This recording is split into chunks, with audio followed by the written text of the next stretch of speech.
Oke, halo semuanya. Jumpa lagi dengan saya di channel saya di dunia komputer, dunia komputer dan informatika.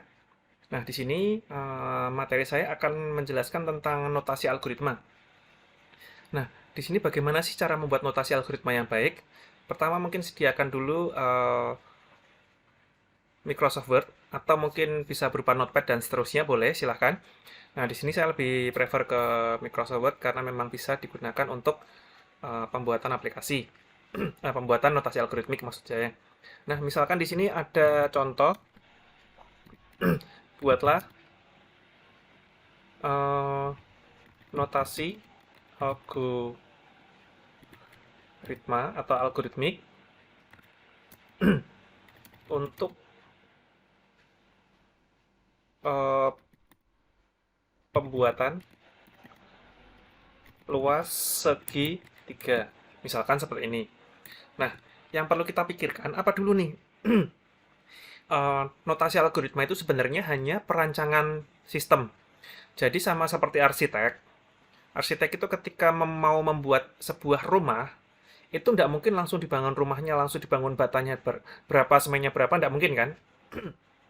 Pastinya dirancang dulu, didesain. Nanti rumahnya ukuran berapa kali berapa, kemudian nanti lokasi kamar tidurnya di mana, kemudian lokasi kamar mandi di mana, lokasi ruang tamu di mana, dan seterusnya. Nah, ini pun juga sama, ketika kita akan membuat sebuah program, alangkah bagusnya kita membuat yang namanya notasi algoritma. Nah, kita pikirkan dulu nih, pikirkan dulu adalah antara lain, apa sih yang dibutuhkan untuk pembuatan luas segitiga? Nah, di sini berarti kita membuat judul. Nah, judul di sini, misalkan kita buat judulnya adalah uh, uh, membuat luas segitiga. Misalkan seperti ini. Ini judulnya. Silakan untuk judul tetap diisi, bebas. Ini hanya tekstual saja. Kemudian, kamus. Nah, kamus itu berarti material apa saja yang dibutuhkan ketika kita ingin membuat sebuah program untuk pembuatan luas segitiga. Coba kita pikirkan. Nah, kita pikirkannya adalah pembuatan luas segitiga itu misalkan membutuhkan yang namanya, oh ya ada alas, inputannya berarti nanti alas. Kemudian nanti ada tinggi, oke. Berarti inputannya ada dua. Terus outputnya ada berapa? Oh, outputnya nanti luas, luas segitiga. Maka ada 3 buah kamus yang nantinya akan kita butuhkan. Kemudian ini nanti berupa inisialisasi atau pemberian nilai awal atau nanti berupa inputan. Nah, kita coba buat yang inisialisasi dulu. Misalkan nih, nanti ada alas. Alas. Kemudian kita inisialisasikan. Misalkan nih, alasnya langsung kita tentukan 4. Maka bisa menggunakan tanda panah ke kiri seperti ini. Nah, ini langsung otomatis keluar tanda panah ke kiri. Misalkan kita definisikan 10. Kemudian kita definisikan juga tipe datanya. Misalkan tipe datanya di sini pakai titik 2, kita pakai float. Float di sini. Maksudnya apa? Berarti nanti ada tipe data float yang isinya 10, kemudian nilai 10 tadi dimasukkan ke dalam variabel alas. Nah, maksudnya seperti itu ya. Kemudian tinggi, berarti tinggi juga tinggi.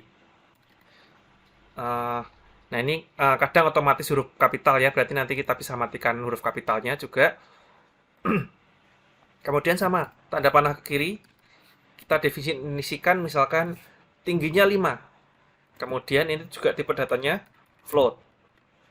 Terus ada luas segitiga. Nah, ini saya pakai di sini ada underscore-nya ya, di sini ya, ada underscore-nya. Kemudian luas segitiga apakah kita inisialisasikan? Tidak, karena nanti dia berupa output. Maka kita langsung definisikan tipe datanya yaitu float. Oke, ini kamusnya. Kemudian algoritma. Nah, algoritma di sini merupakan gabungan antara operan, operator, sama nanti dibuat sebagai ekspresinya. Jadi nanti di sini dia merupakan proses formula atau cara perhitungannya. Ada alas, ada tinggi, ada luas segitiga. Itu diapakan?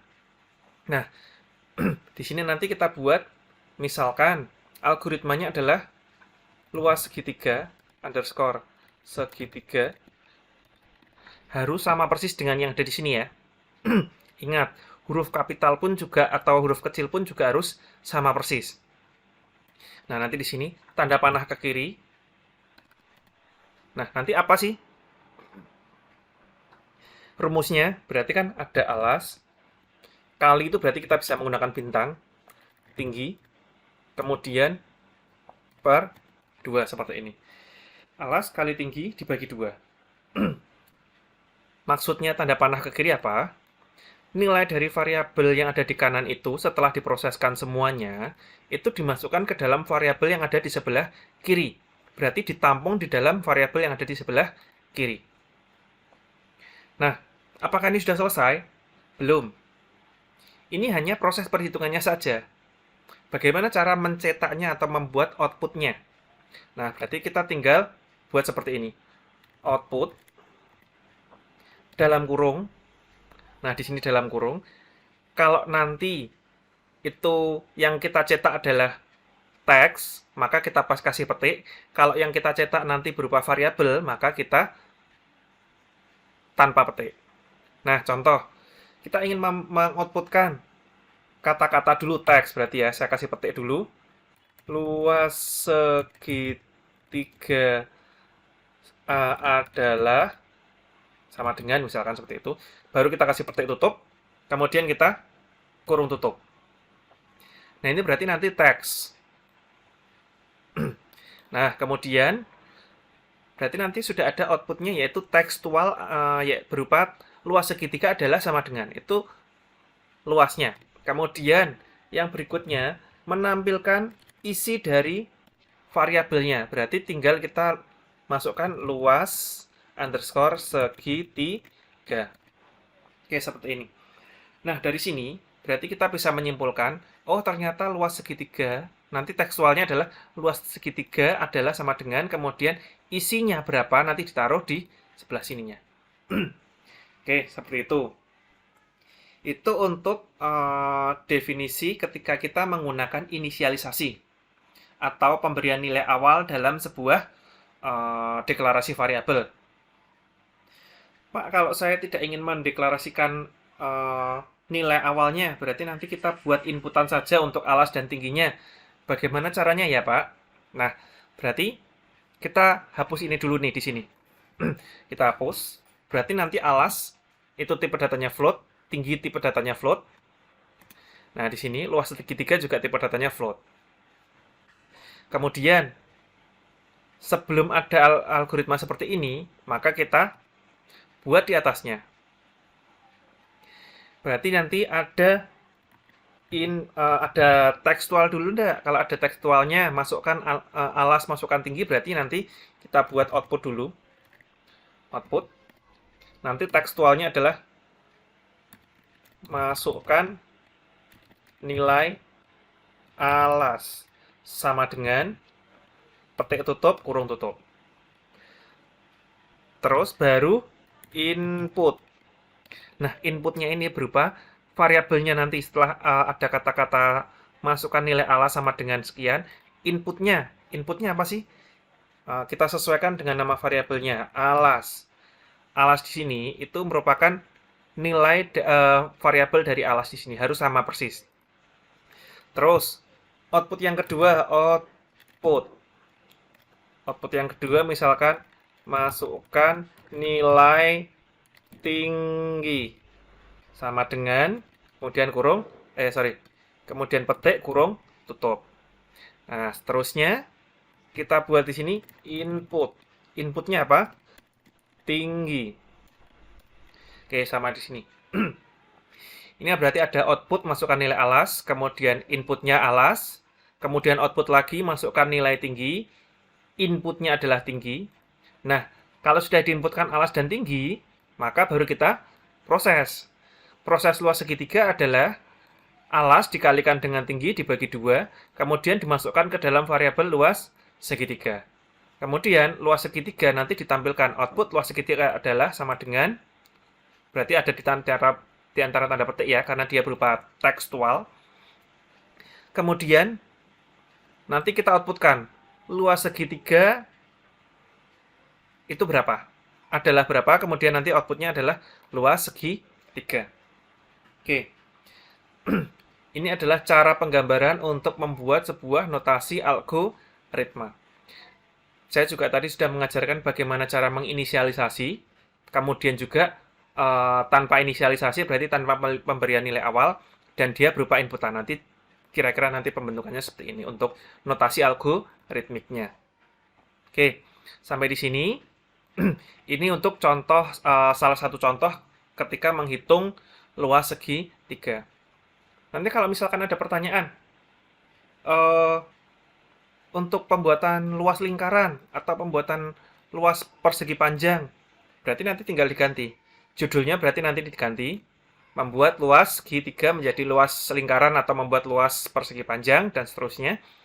Kemudian kamusnya, kalau persegi panjang, misalkan ini persegi panjang, maka alasnya diganti panjang, tingginya diganti lebar, tipe datanya diganti integer.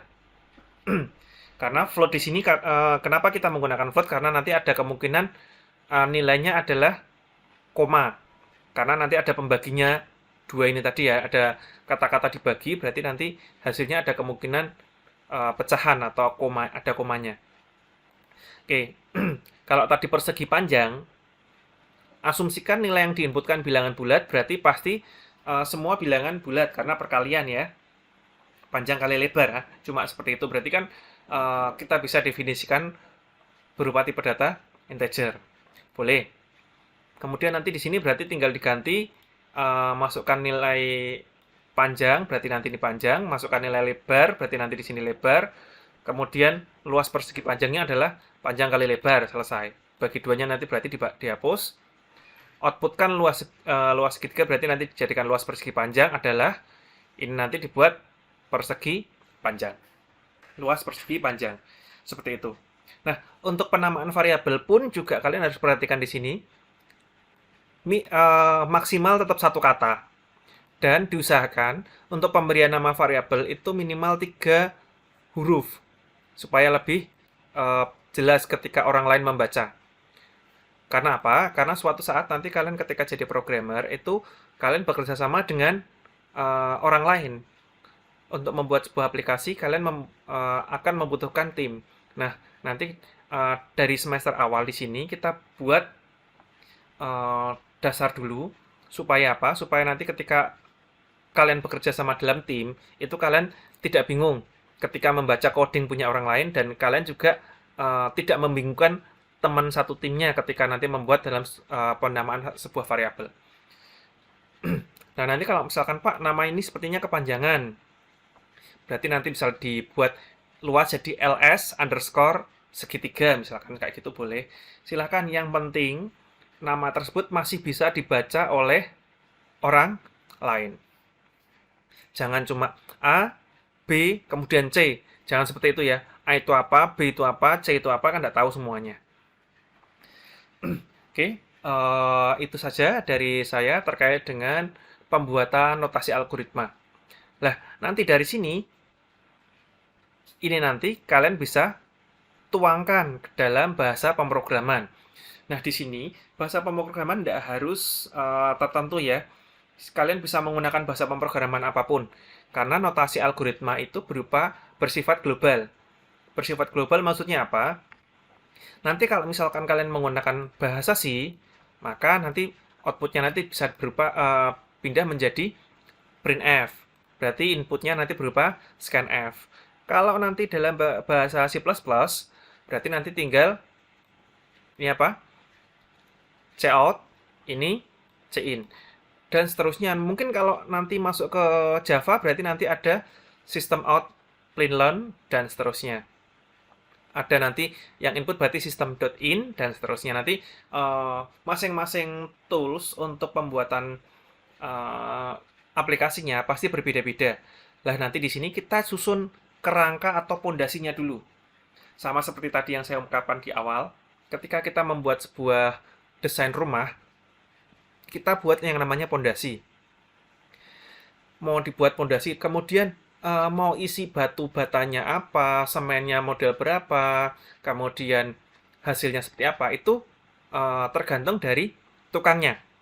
Yang penting kita sudah mendesainkan, oh petanya di sini, nanti luas kamarnya 3 kali 3, kemudian nanti ruang tamunya 3 kali 3, dan seterusnya. Masalah bahan bangunannya apa, bebas, menyesuaikan budget si ekonomi dari yang punya rumah sama tukangnya yang membuat. Kalau misalkan nanti, oh butuhnya cuma batu bata saja, boleh, atau bataku saja, atau mungkin yang lain silahkan. Tetapi dasarnya adalah sudah dibuatkan desain rumah. Nah, begitu pula dengan programmer di sini, kita sudah mendesainkan sebuah kodenya dulu, notasi algoritmanya dulu. Nanti mau dituangkan dalam bentuk bahasa C++, kemudian Python, ataupun nanti dalam bentuk NetBeans, Java, dan seterusnya. Boleh, tergantung nanti programmer ingin membuat menggunakan apa. Yang penting dasarnya ini sudah betul dan valid. Nah, kira-kira ketika membuat notasi algoritma seperti itu, ini saya cukupkan dulu sekian. Kita ketemu lagi di lain kesempatan. Sekian, terima kasih.